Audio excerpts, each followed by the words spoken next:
Have you ever had one of those weeks where all you want to do is talk wrestling? That's why this show exists. Welcome to the Pro Wrestling Escape podcast. If you're new, hit follow so you can escape with us every week. And for the day ones and the regulars, Escape crew, I am glad you're back as always. But before we get going, let me just say every download, every listen, it really does keep this podcast alive. So thank you all for being a part of it. All right, we're going to go ahead and kick things off this week in WWE history. On November 17th, 2002, inside the infamous Madison Square Garden, the very first Elimination Chamber match took place. Six legends, one absolutely insane structure, and somehow the man himself, Shawn Michaels, pulled off the miracle. An absolute classic. Now it is time for the main event. And noticed how I mentioned Survivor Series 2002. This episode is kicking off my top five best Survivor Series of all time. Now, will that one be in there? I don't know. But I want you to think about your top five if you haven't already. Everybody's got their own criteria. For me, it's the Survivor Series that I can quickly think of the top of my mind, whether it's one match, an iconic moment, or a brand new type of match. Wink, wink. But I will dive into exactly why these are in my top five. First up at number five, Survivor Series 2003. This is one of the most underrated shows, I think, of the Ruthless Aggression era. Just to kind of, set the stage for the matches. If you don't remember, you had Team Austin versus Team Bischoff. You had Shawn Michaels bleeding and refusing to die. Randy Orton steals a win. Stone Cold Steve Austin's WWE job is gone. Emotional ending. You had Goldberg versus Triple H, World Heavyweight Championship. It just super heavy evolution group involvement here. And just the matches were just seemed so big at the time. You even had a buried alive match between Undertaker and Vince McMahon. And remember, this is when Kane returned and then buries Undertaker alive, and that ends up setting up the Undertaker's return at WrestleMania 20.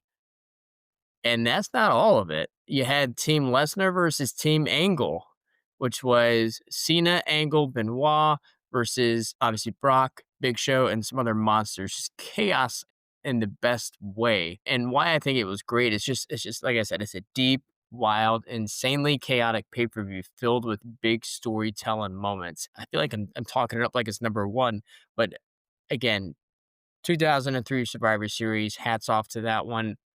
That is one that I've gone back to watch recently, and now I'm starting to think I should have put it, you know, a little bit closer to number one. All right, at number four, I have Survivor Series 1996.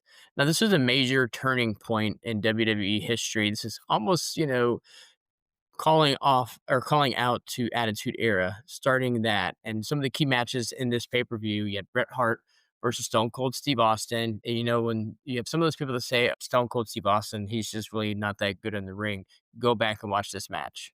Now, obviously, Bret Hart, we all know he's a technical master and he can make people look really good. Watch Stone Cold in this match. And I think this match really made a lot of people realize that Stone Cold is actually a really good wrestler. Brett wins with the iconic roll up reversal, just typical Brett, right? Then going on further on that card, we had Psycho Sid versus Shawn Michaels for the WWF Championship. And at that time, Psycho Sid was pretty over, and the crowd was definitely cheering him over Shawn Michaels. During that match, Psycho Sid uses the camera as a weapon, kind of shocking at the time for him. Also, what happened, the debut of Rocky Maivia, fans weren't ready for it yet, but it was his true start. Then you had Mankind versus Undertaker, and this is when Paul Bearer was suspended and kind of like a shark cage. Another brutal chapter in their feud, but it was you could definitely feel in this pay-per-view the WWE shifting into the Attitude Era. I think it could have been the bridge from one era to the next. So I would go back and watch that and let me know if you think that's true. Next up, for my number three, I have 2005. This, I think, was one of the strongest and most complete cards in the mid 2000s. This is where you definitely had Team Raw versus Team SmackDown, 5-on-5 main event.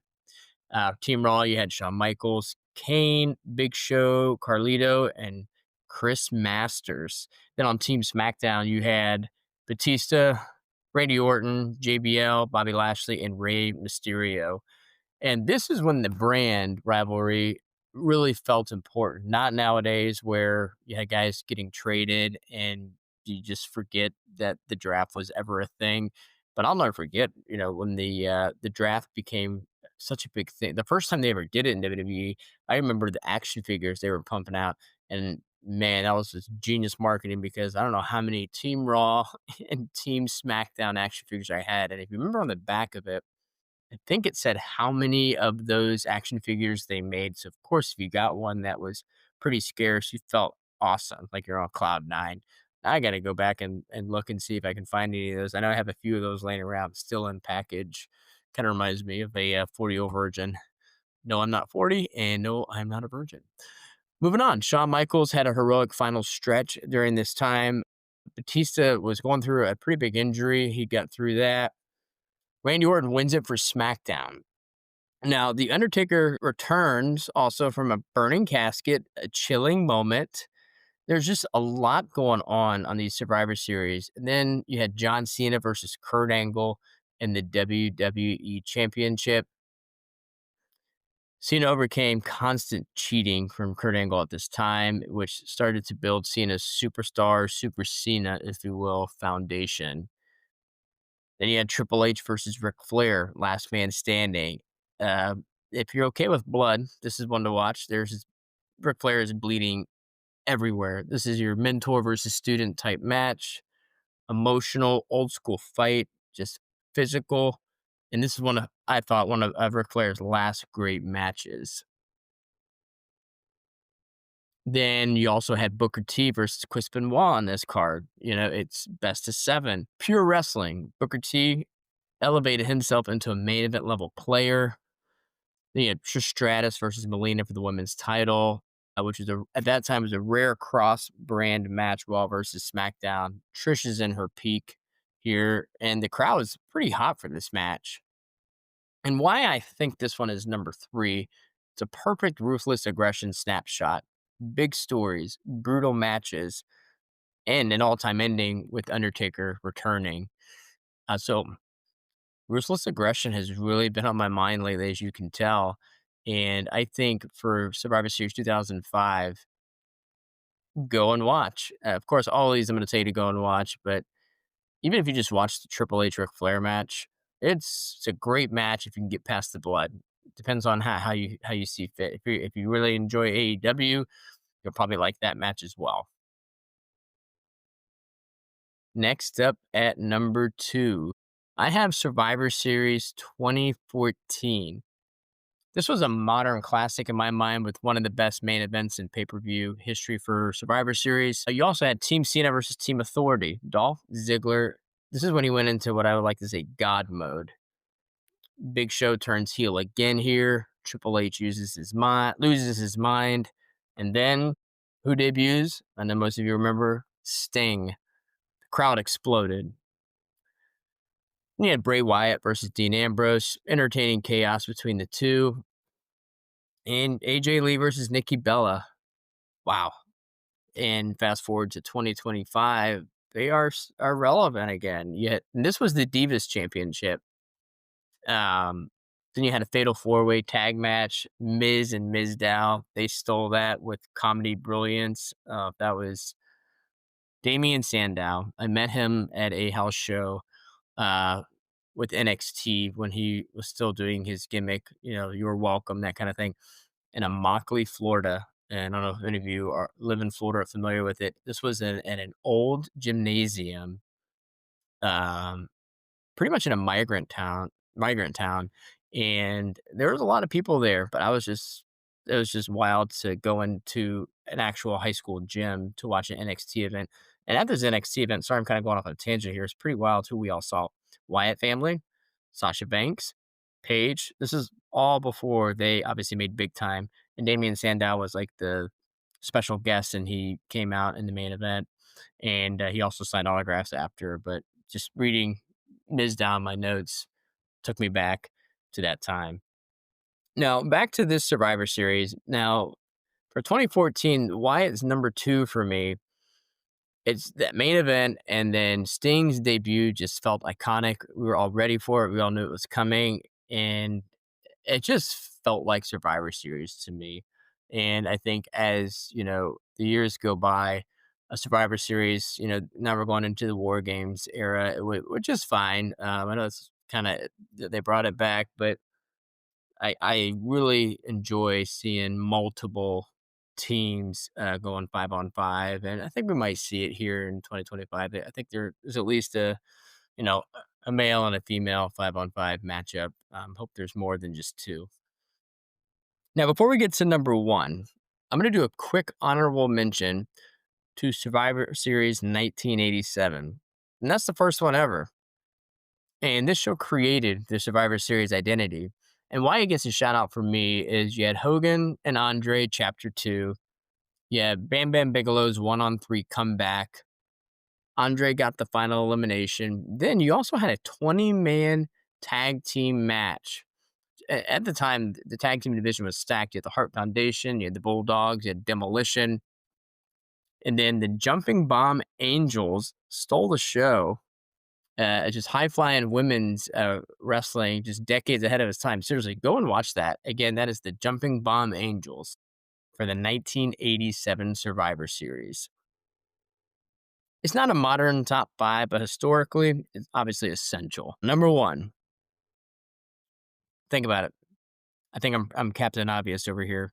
Remember this week in WWE, a few minutes ago, Survivor Series 2002. It's just the GOAT. It is the greatest of all time for me for the Survivor Series. Most importantly, the first ever Elimination Chamber. It's Shawn Michaels. RVD crushes Triple H's throat at one point. Jericho holds everything together in that Elimination Chamber. And I posted on Instagram a few weeks ago the video package, the hype video for that first ever Elimination Chamber. It was just absolutely incredible. Then also on that card, you had Victoria versus Trish Stratus. Hardcore match way ahead of its time.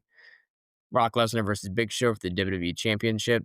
Paul Heyman turns on Brock during this. And also Brock suplexes Big Show, which was unheard of then, doing his move on Big Show. Let's not forget Edge versus Eddie Guerrero. Technical, crisp, underappreciated. Just for me, why it's number one. Every match hit. Every match actually mattered. It was not filler. It was just greatness. All right, next up, we have our Crowd Speaks segment. Remember, this is where you give input on your Survivor Series takes. If you are not following our Instagram at Pro Wrestling Escape, do that now, because each week, or maybe every other week, depending on the episode that I record, I get your feedback. I want your hot takes, and depending on what the episode is that week, I will highlight it. Now, I do get quite a bit of feedback, so I really try to stick to 4 or 5. But as always, let's see. I went ahead and asked for your top Survivor Series moments, matches, or pay-per-views that you enjoyed through the years. So the first one we have is the Tribal Humorist, Undertaker's 1990 debut, and then the winners advancing. This is an elite pick. Classic format. They need to bring, I know they try to bring it back in some form of ways, but 1990, perfect. And the debut of Undertaker, just absolutely iconic. So it gives me chills, even though you go back and watch it 1,000 times. That's when you know something, it just can stand the test of time. And I will always go back and watch that. At Wrestling Chico, Undertaker debut, instant chills. One of the best debuts of all time. Exactly. It's insane. Like, so many people put this one in there, so I wanted to call them out. At Nut King Call 97. Love that name. Team Cena versus Team Authority. Ziggler's performance and Sting's debut, iconic. Absolutely. At Jesse Uribe 2000. Undertaker's debut. Yep. It's just an era-defining moment. We had at alt underscore wrestling underscore worlds. Undertaker debut. 3 people said it. That's how big it was. I mean, these are all great. Thank you guys for weekly chiming in, giving me your thoughts. And that wraps up this week's episode of the Pro Wrestling Escape podcast. Again, this is your weekly escape from the chaos. Before you go, if you're enjoying the show, hit the follow button. Please drop a review on Spotify or Apple Podcasts. You know, you can leave me a 3-star review. I don't care. 4-star. Of course, I prefer a 5-star, but if you actually like what you're listening to, let them know. Those reviews tell the platforms that this show is worth recommending to other wrestling fans like yourselves and helps grow the Escape crew. I appreciate you guys as always. And this is your Pro Wrestling Escape. Have a great week.